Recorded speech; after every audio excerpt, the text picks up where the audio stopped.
les mines et carrières.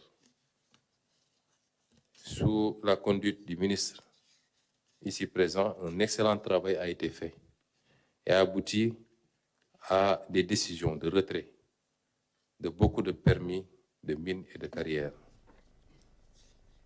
Nous allons en retirer à peu près 71 titres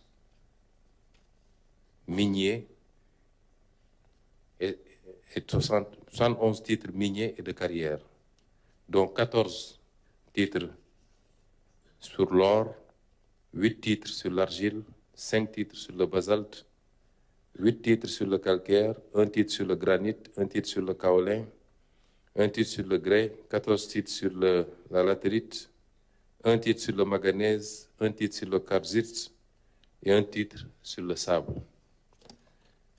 Ces titres sont retirés pour non-respect, non-conformité, parce que vous savez très bien qu'en la matière, la délivrance des titres est encadrée par un certain nombre de contreparties, d'obligations en matière d'investissement, en matière de respect des normes environnementales, etc., etc. Et tous les titres qui n'ont pas respecté ces engagements feront l'objet de retrait et de réattribution à des partenaires beaucoup plus sérieux. Avant-hier, en survolant le code des mines, j'ai appelé M. le ministre des Mines pour lui dire que dans les orientations, il était question désormais de voir comment immatriculer les titres au nom de l'État à travers la société qui s'occupe de ces questions, notamment la Société des mines du Sénégal, la SOMISEN, et de trouver des partenaires pour l'exploitation. Si on avait fait ça avec notre phosphate, quand j'ai été au Maroc en discutant avec le chairman de OCP et dans la perspective d'envisager éventuellement un partenariat, il m'a dit ne concédez jamais vos mines. Vos mines, vous les gardez pour vous-même. Trouvez un partenaire industriel. C'est ce que le Maroc a fait pour que OCP soit le numéro 1 mondial.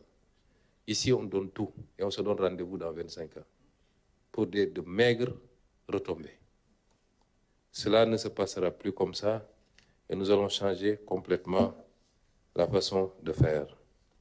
Toujours dans le cadre de ce ministère et sur l'excellent travail du directeur général de l'ASER, M. Jean-Michel Sen, des contrats ont été renégociés très tôt dès notre arrivée au pouvoir.